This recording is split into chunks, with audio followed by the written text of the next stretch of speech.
Howdy, welcome to a video on the Suppes and Hill textbook. This is the final video on the Suppes and Hill textbook. We're dealing with section 8.1 and section 8.2, theorems with variables and theorems with universal quantifiers. This is chapter 8 called Universal Generalization. Let's get started. Section 8.1 happens to be the penultimate section of the Suppes and Hill textbook, so there's only one more section after this. Here the textbook finally introduces the notion or concept, or frankly the inference, of universal generalization. Although in previous videos I covered the topic. I cover them in so-called bonus videos, and perhaps in future videos as I further develop this channel. But in any case, to quote the textbook directly on page 264, whatever we can assert or establish from premises for any arbitrary object must hold for every object. In universal generalization, we start out with a premise such as y is an f. But y is not any particular thing, it's rather any arbitrary object. It's a general variable. So we can therefore add the quantifier for every y is an f. We can make the general statement. But before we move into any ordinary language example exercises, there is a math context from which the textbook introduces this inferential rule. So let's look at that first. However, to be honest, I'm only going to do one ordinary language example because I did such things in previous videos. So here I'm going to stick to the more mathematical nature of these two remaining sections. Through the Suppes and Hill textbook, we've been developing a very simple mathematical system, and ultimately we've ended up with a system where we have the set of all integers and the binary operation of addition. And with this, we've developed the commutative axiom, the associative axiom, the zero axiom, and the negative axiom. Presently, the Suppes and Hill textbook asks us to review Theorem 36 and Theorem 31. They almost have the same structure or form. The question is, perhaps we can generalize this. But first, let's look at Theorem 36. It's a very simple, straightforward statement, and it's obviously true, namely that 2 plus the quantity 1 plus minus 2 is equal to 1. Of course, the whole point of this is to prove that step by step using our toolbox, using our axioms, justifying every single move we make. But thankfully, unlike a few sections ago, we don't have to constantly, explicitly reference step by step the so-called logical truth rule or the so-called identity rule. That's extremely tedious. It makes the proofs very long, and they actually complicate matters in a way. So if we just implicitly assume the logical truth rule and the identity rule, the proofs are much simpler, they're straightforward, and they're shorter, which is obviously very nice. For line 1 or step 1, there's a sense in which we have implicitly used the logical truth rule. After all, we have on the left-hand side that 2 plus the quantity 1 plus minus 2. And that's equal to itself. That's just a logical truth. But if we assume that implicitly, the logical truth rule, from the outset we can modify that right-hand side. And we can apply, for example, the commutative axiom, which is what we did. So we went from 1 plus minus 2 to minus 2 plus 1. We resort to the commutative axiom, and of course the whole point of that ultimately is that we want the 2 and minus 2 together, so we can use the zero axiom, and so ultimately on the right-hand side, we'll end up with number 1 all by itself. For line 2, and we're just working on that right-hand side, that's all we need to do, we can then use the associative axiom. So we've grouped the 2 plus minus 2, which is great. And then we can use the negative axiom. So the negative axiom says for all x plus minus x is equal to 0. In this case, x happens to equal 2, so 2 plus a minus 2 is equal to 0. Hence, we can move from 2 plus minus 2 to 0. So we have 0 plus 1.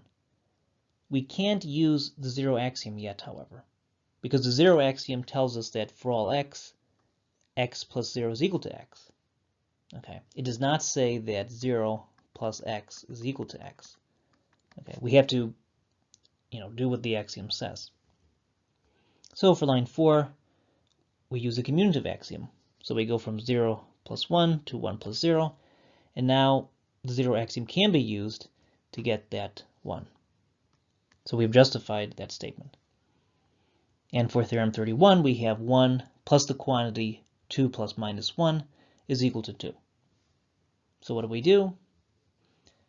For line 1, for step 1, we have 1 plus the quantity 2 plus a minus 1 is equal to itself, but right away we can start modifying that right-hand side, and we can resort to the associative axiom.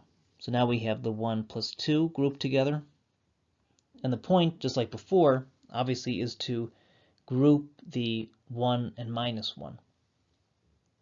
For line 2, we do the commutative axiom, so we go from 1 plus 2 to 2 plus 1.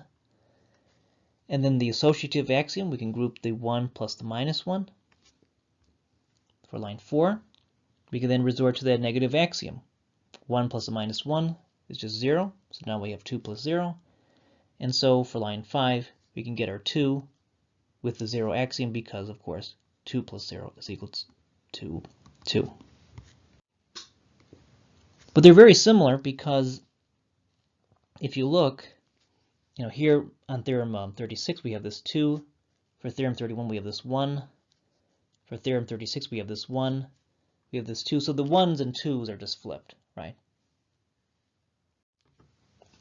Although the proofs are a little bit different just because of the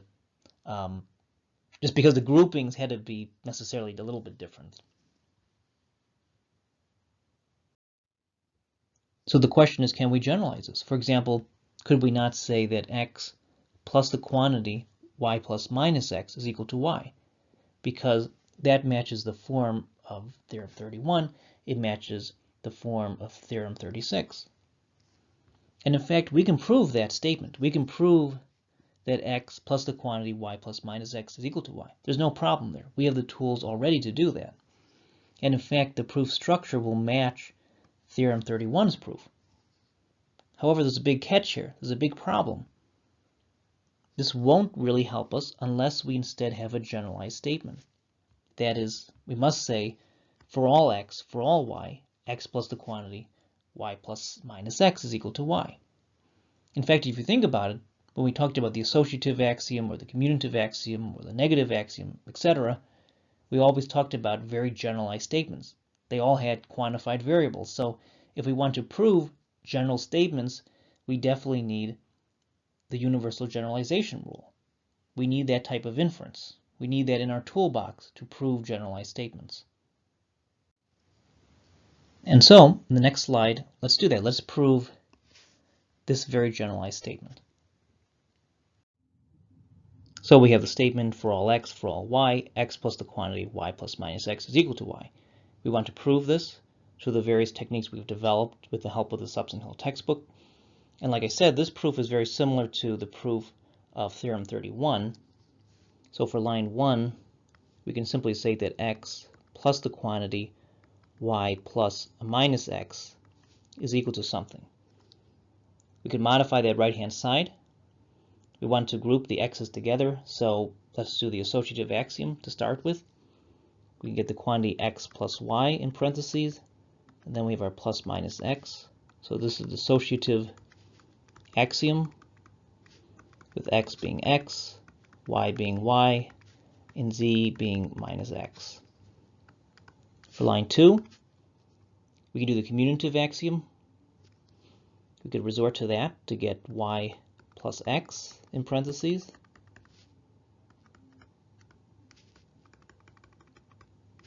X is equal to x, y is equal to y. For line 3, we can do a regrouping by the associative axiom. So we can get y plus the quantity x plus a minus x. And here we have x is equal to y is equal to x, and z is equal to minus x. For line 4, well, we have this x plus a minus x, so we can use a negative axiom to get y plus 0. X equals x. For line 5, well, we can get just y by the 0 axiom. So x equals y. So we have y, but with the tools we've developed, we can now resort to universal generalization, at least in terms of the conventions the Suppes and Hill textbook has set up. So we can say, therefore, for all x, for all y, it is the case that x plus the quantity y plus or minus x is equal to y. This is universal generalization. We're using lines 1 through 5. Because from the outset, the variables x and y are arbitrary variables, they're not particular things, so to speak, we can make that generalization. We can make that inference to get our universal quantifiers for all x, for all y.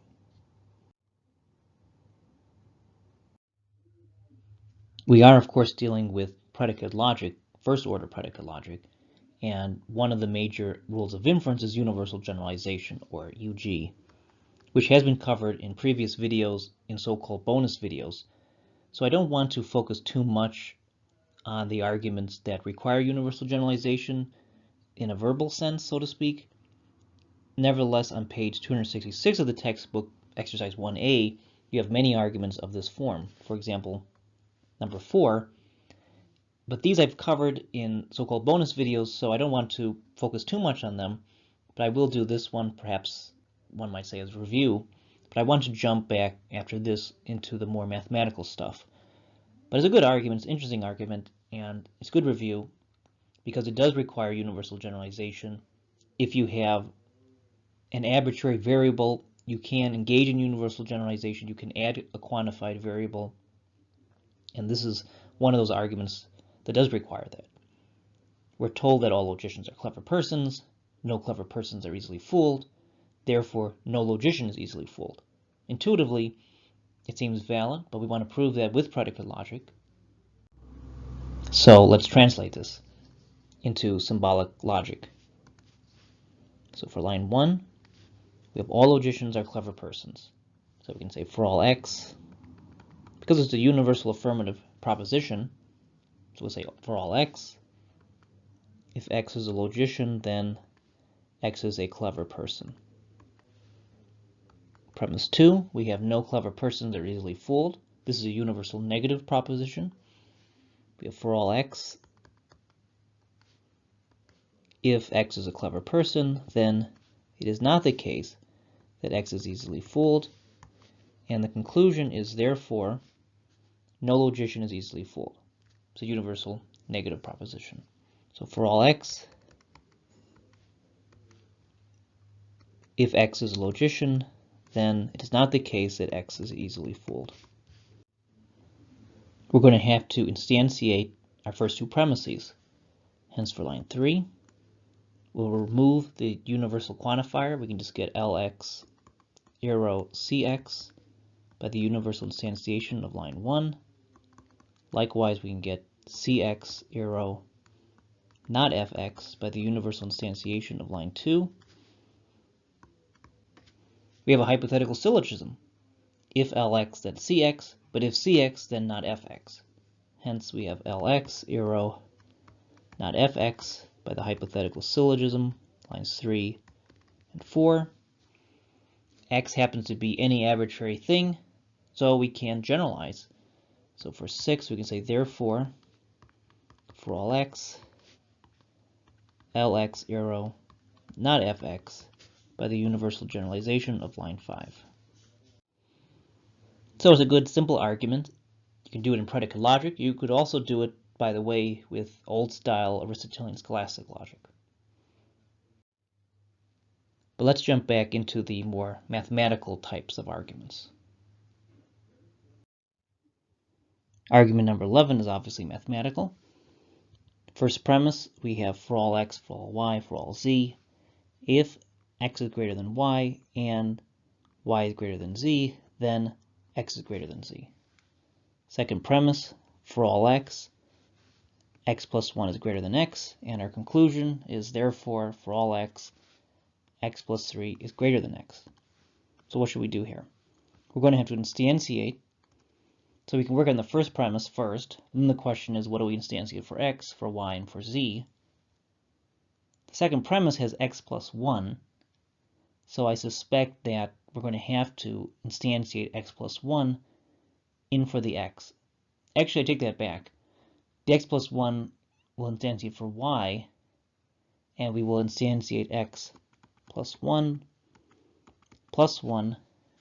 for x. So let's do that, or at least attempt that. So for line 3,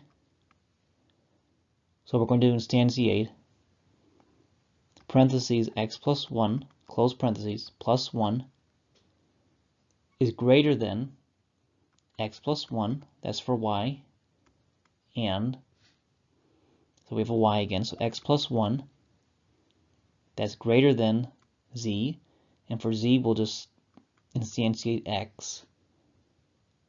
And then we have our conditional, our arrow.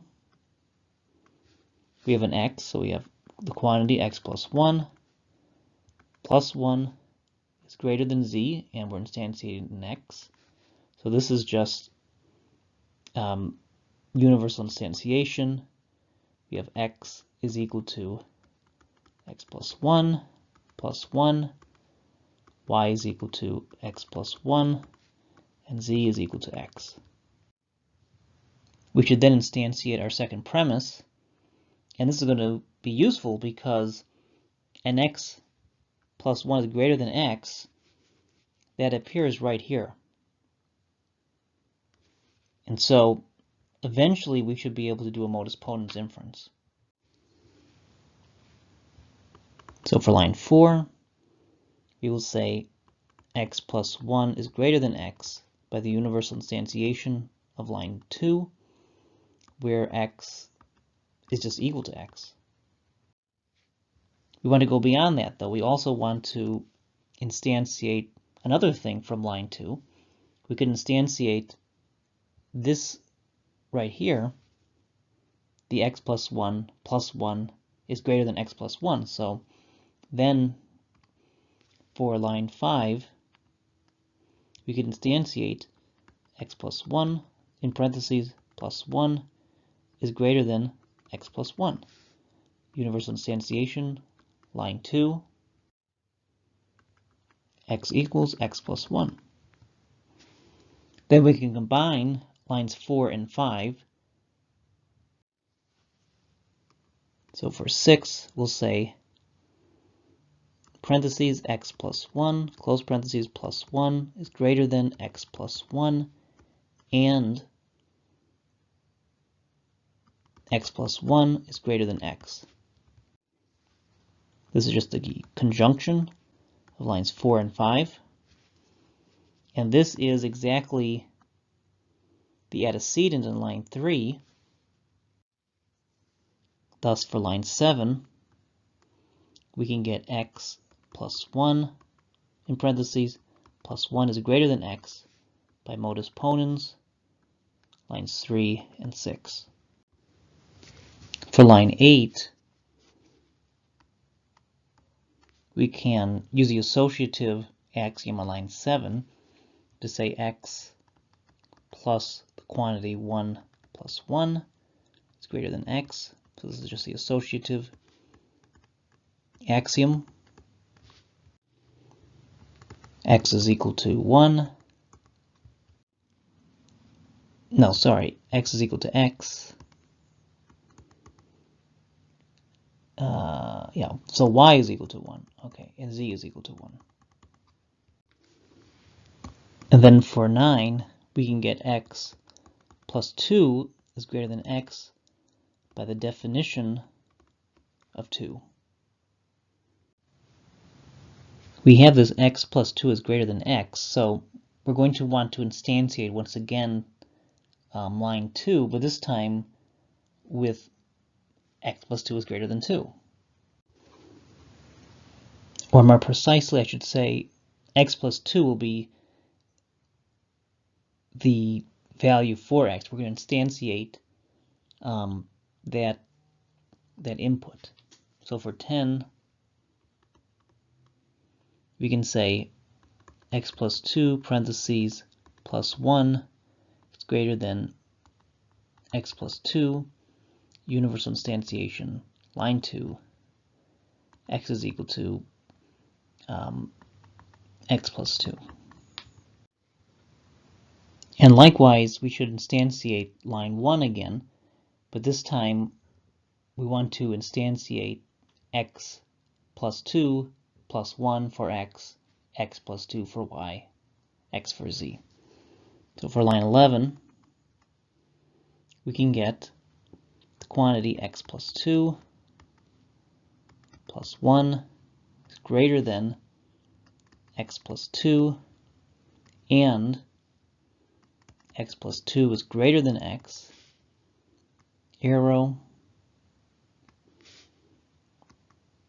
parentheses x plus 2, close parentheses, plus 1 is greater than x by the universal instantiation of line 1. So we have x is equal to the quantity x plus 2 plus 1, y is equal to x plus 2, z is equal to x. We're going to be able to do another modus ponens inference. So here we have this x plus 2 is greater than x. Look at line 9. And then we have this x plus 2 plus 1 is greater than x plus 2. And look at line 10.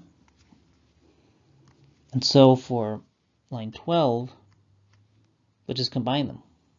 So we have x plus 2 plus 1 is greater than x plus 2, and x plus 2 is greater than x, conjunction, lines 9 and 10.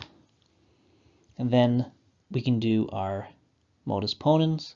So for 13, we can get parentheses x plus 2, close parentheses, plus 1 is greater than x, modus ponens, lines 11 and 12. So now we're almost there, because we have this 2 and 1, and we know the definition of 3 by our toolbox. So let's first, for line 14, say x plus parentheses 2 plus 1 is greater than x.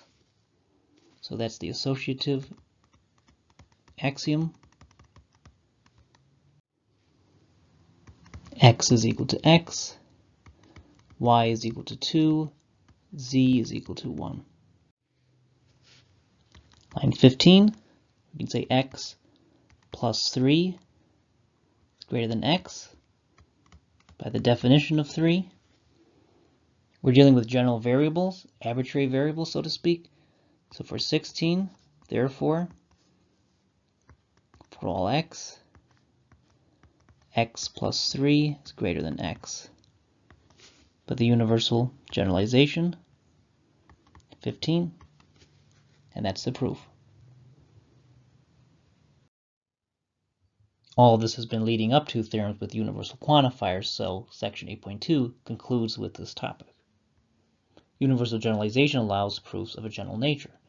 For example, the Suppes and Hill textbook proves the left-hand cancellation law for addition, namely for all x, for all y, for all z. If x plus y is equal to x plus z, then y is equal to z.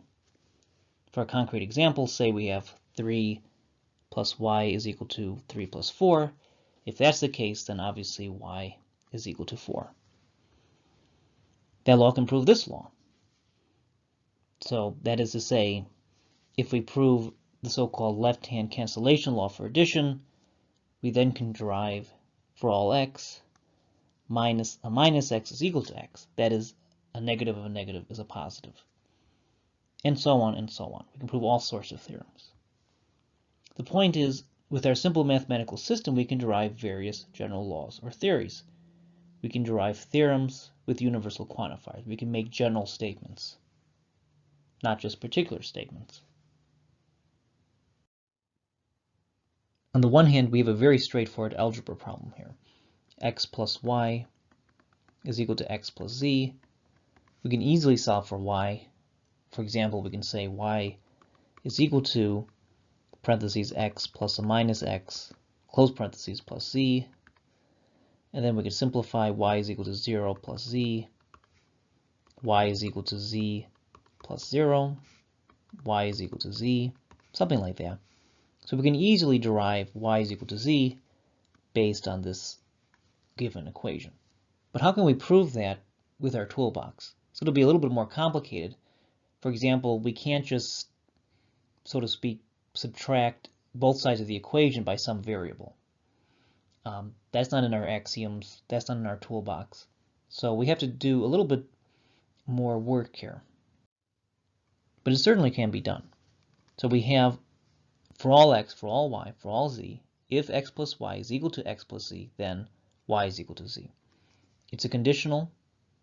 This suggests a conditional proof. In other words, we'll assume the antecedent, and based on that assumption, attempt to derive the consequent. So let's get started. And I'm going to erase this work here. For line 1, then, we'll just assume that antecedent, x plus y is equal to x plus z. This is just an assumption. And as an assumption, we'll place under quarantine, so to speak. And then the task is to derive y is equal to z. But we can't just pull that out of thin air.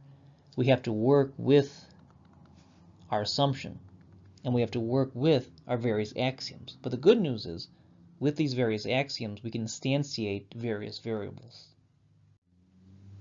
For example, on line 2, we can just say that y is equal to y plus 0 because we have the 0 axiom. And with the 0 axiom, x is y. And already we have the left-hand side a y. Now the task is to work on that right-hand side. We want the right-hand side to be z. How do we do that? We'll note that we have a 0 there, so eventually we can do the negative axiom, and we can get an x plus a minus x. And then, if we can relate the x and y in some way, we say, hey, that's equivalent to x plus z. So we can get a z in there, and then eventually, as long as we have a x plus a minus x, that just goes to 0, and so the right-hand side is simply z. That's the strategy here. So for line 3, on the right-hand side, we'll say 0 plus y, simply by the commutative axiom. Here x is y is 0.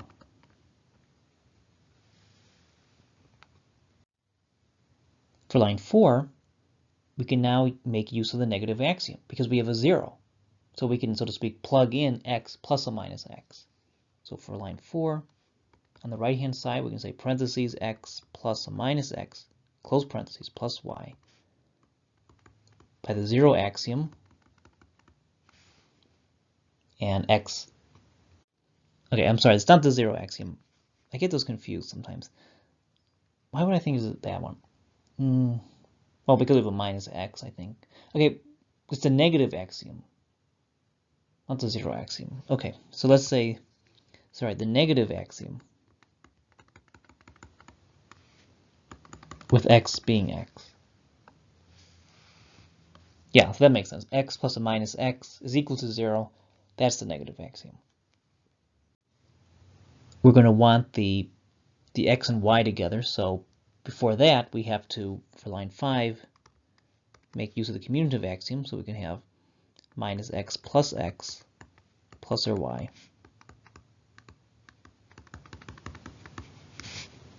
x is x, y is minus x. And then for line 6, we can do the associative axiom.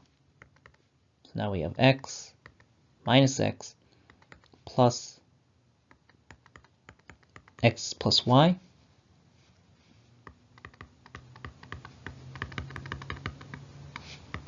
x is minus x, y is x, z is y.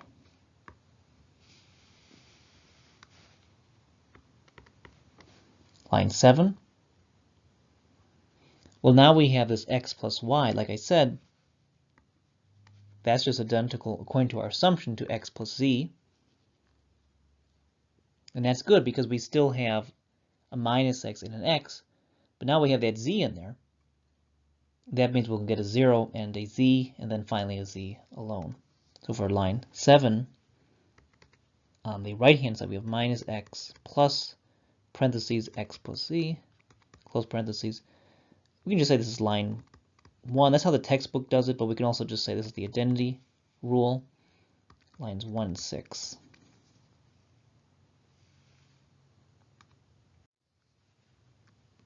And then for line 8, we can do another regrouping to get, in parentheses, minus x plus x, and then plus our z by the associative axiom. X is minus x, y is x, and z is z. Then for 9, we can do the commutative axiom. So x plus minus x, in parentheses, plus z, commutative axiom. X is minus x, y is x. We have x plus or minus x. We have the negative axiom, so we have 0 plus z. And I'm sorry, we're still working on the right-hand side, so I should put the equal sign. Sorry about that, my bad. So for 10, that's the negative axiom, x is equal to x. And then for line 11, on the right-hand side, we can get z plus 0, commutative axiom.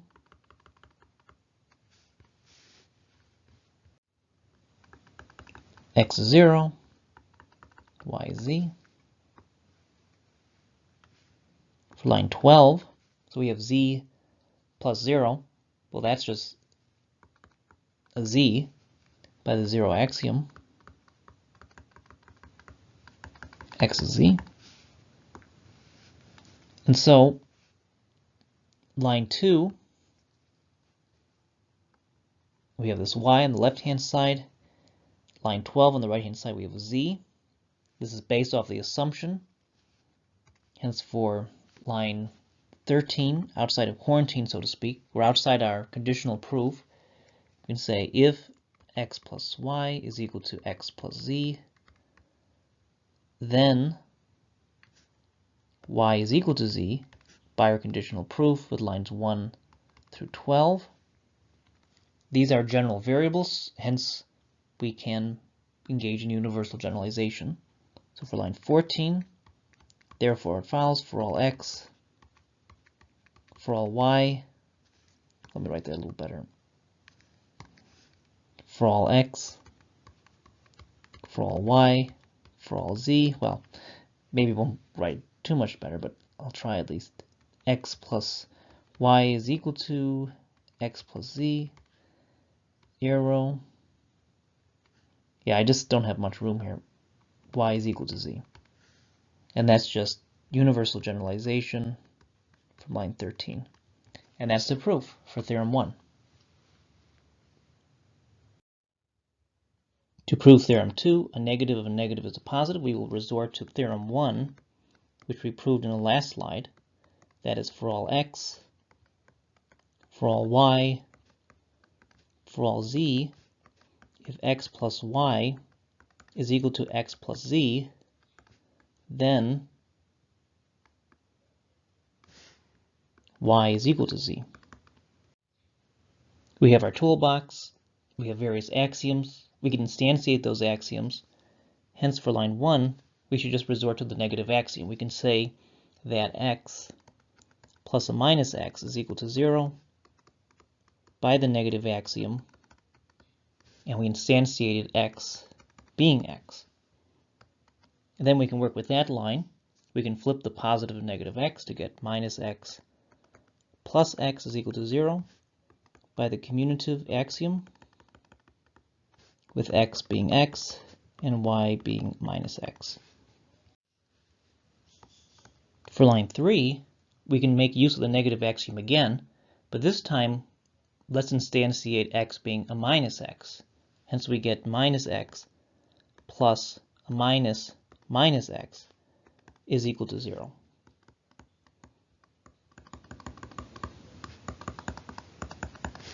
But notice that we have an identity statement here. So notice line 2, we have this minus x plus x is equal or identical to 0. And then line 3, we have this minus x plus a minus minus x is equal to 0.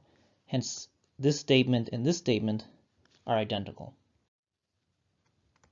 This means for line 4, we can say that minus x plus a minus minus x is equal to minus x plus x by the identity rule with lines 2 and 3. Here we're at the most important move of our proof, because we can then resort to theorem 1. So here's theorem 1. So x plus y is equal to x plus z implies y is equal to z. That means we can instantiate a minus x. We can instantiate a minus minus x. We can instantiate a positive x into theorem 1. So for line 5, let's just instantiate theorem 1. So we have minus x plus a minus minus x is equal to a minus x plus x implies a minus minus x is equal to x. So this is theorem 1. So x is equal to minus x, y is equal to minus a minus x, z is equal to x. So we just instantiated it.